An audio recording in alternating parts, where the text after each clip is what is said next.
नमस्कार, आप लाइव बिहार देख रहे हैं। मैं हूं राजमोहन तिवारी।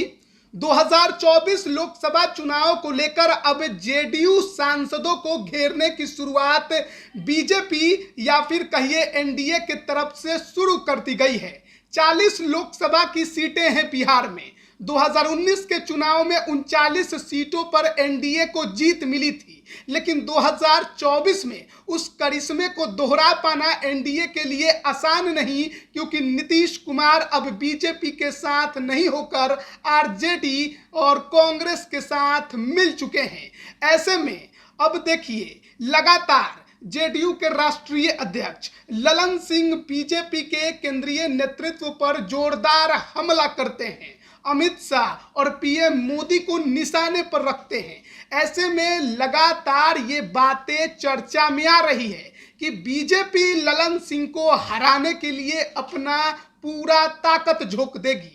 लेकिन देखिए, उम्मीदवार मुंगेर में कौन होगा ललन सिंह के खिलाफ, ये तो अभी केवल कयास लगाए जा रहे हैं, लेकिन फील्डिंग जो है अभी से शुरू कर दी गई है। और आज कुछ ऐसा ही देखने को मिला है, जब जेडीयू के बड़े मुस्लिम चेहरे के तौर पर जाने जाने वाले पूर्व मंत्री, पूर्व सांसद मुनाजिर हसन अब जेडीयू छोड़कर एनडीए में शामिल हो गए हैं। एनडीए के सहयोगी दल उपेंद्र कुशवाहा की पार्टी आरएलजेडी का उन्होंने आज दामन थाम लिया है। लेकिन मुनाजिर हसन के आरएलजेडी में शामिल होने के बाद मुंगेर में ललन सिंह के लिए खतरे की घंटी क्यों बज गई, ये समझने की जरूरत है। देखिए, मुंगेर लोकसभा अगर आपको मालूम होगा तो 2009 हो या फिर 2014 हो, 2019 हो, पिछले 3 चुनावों से ललन सिंह वहां पर चुनाव लड़ते रहे।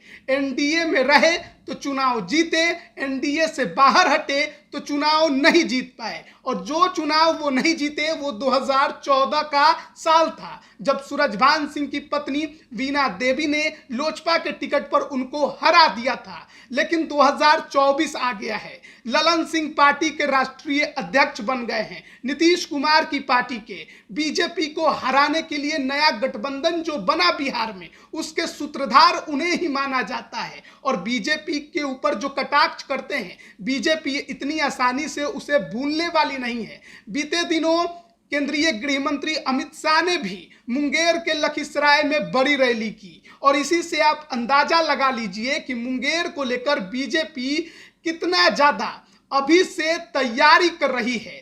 और मुनाजिर हसन की बात करें तो 1995 से लेकर 2009 तक लगातार वो इस सीट पर, मुंगेर विधानसभा की सीट पर विधायक रहे। कभी जनता दल के टिकट पर, कभी आरजेडी के टिकट पर, कभी जेडीयू के टिकट पर रहे। इस दौरान आरजेडी में जब रहे तब भी मंत्री बने, जेडीयू में रहे तब भी मंत्री बने। यानी कि मुंगेर के अंदर और खासकर मुंगेर विधानसभा के अंदर उनकी जो पकड़ है वो किसी से कमजोर नहीं है। इसके अलावा 2009 में बेगूसराय से वो सांसद बने, जेडीयू के ही टिकट पर बने। हालांकि उसके बाद राजनीति में कोई बड़ा पद उन्हें नहीं मिला।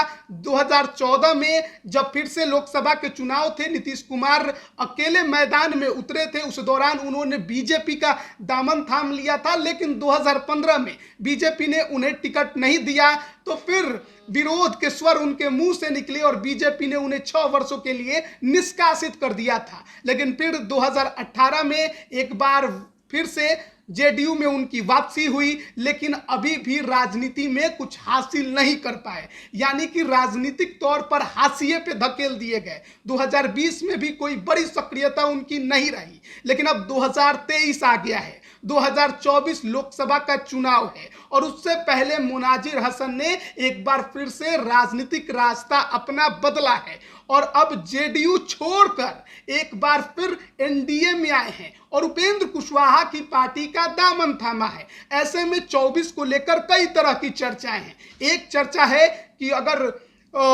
बेगूसराय में गिरिराज सिंह उम्र के तकाजे पर देखकर बीजेपी उनका टिकट काटती है तो फिर मुनाजिर हसन भी दावेदार बनकर उभरे। लेकिन इतना आसान नहीं होने वाला। बेगूसराय की बात करें, भूमिहार की जो बहुलता है वहां पर देखने को मिलती है। बीजेपी के कोर वोटर हैं, तो ऐसे में बीजेपी भूमिहारों के सीट पर किसी मुसलमान को उम्मीदवार बना दे, इतना आसान नहीं होने वाला। और वैसे भी उपेंद्र कुशवाहा की पार्टी को कुछ बहुत ज्यादा सीटें तो मिलने नहीं वाली है, 2 से 3 सीटों के अनुमान है। लेकिन मुनाजिर हसन मुंगेर में ललन सिंह के खिलाफ बीजेपी के लिए एक बड़ा हथियार साबित हो सकते हैं। अगर मुंगेर लोकसभा की हम बात करें और वहां पर मतदाताओं की संख्या को देखें तो सबसे ज्यादा भूमिहारों की आबादी है।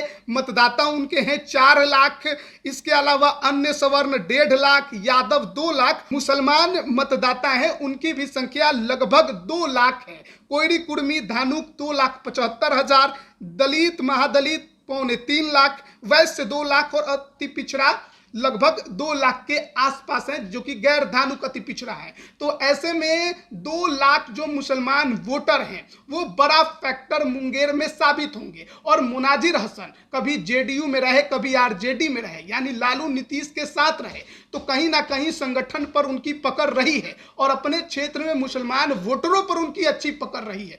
ऐसे में जो एमवाई का समीकरण है लालू यादव का प्लस नीतीश कुमार का जो कुर्मी फैक्टर है, तो इन तीनों फैक्टर को अगर देखें हम तो उसमें मुसलमान फैक्टर अगर कुछ हद तक भी एमवाई से मुनाजिर हसन बाहर निकाल कर बीजेपी के पक्ष में ले आते हैं तो फिर ललन सिंह के लिए राह मुंगेर की आसान नहीं होने वाली है। और इसी वजह से अब चर्चाएं कई तरह की चलने लगी है कि क्या मुनाजिर हसन ने जेडीयू छोड़कर ललन सिंह को बड़ा तगड़ा झटका दे दिया है।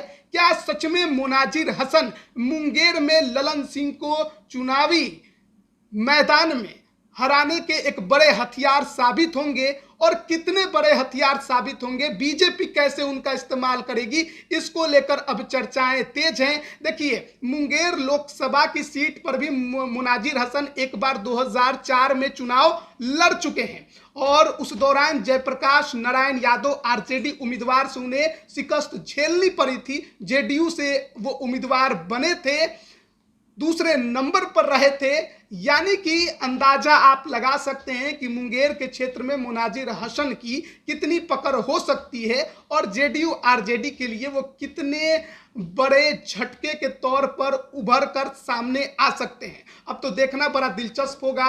फील्डिंग बहुत की जा रही है, बीजेपी ललन सिंह को घेरने के लिए साम दाम दंड भेद सब कुछ लगा रही है। मुंगेर में उम्मीदवार को लेकर सस्पेंस जरूर है कि ललन सिंह के सामने कौन खड़ा होगा। कई नामों की चर्चा चलती है। विधानसभा के नेता प्रतिपक्ष विजय सिन्हा, आईपीएस विकास वैभव, पूर्व आईएएस जो कि गुजरात के पूर्व सेक्रेटरी रहे हैं पंकज कुमार की चर्चा चलती है। नीलम देवी की भी कभी कभी आहे बगाहे खबर निकल कर आ जाती है कि बीजेपी से लड़ सकती हैं। आरजेडी में उनको लेकर सब कुछ ठीक नहीं चल रहा है।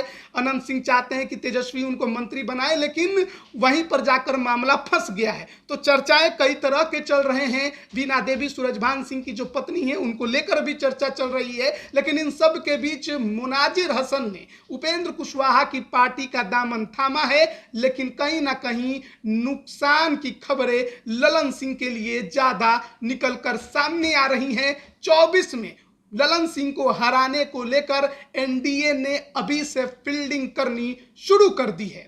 बने रहिए लाइव बिहार के साथ, तमाम अपडेट हम आप तक पहुंचा रहे हैं। आप सभी का बहुत बहुत धन्यवाद। लाइव बिहार यूट्यूब पर सब्सक्राइब और फेसबुक पर लाइक जरूर करें।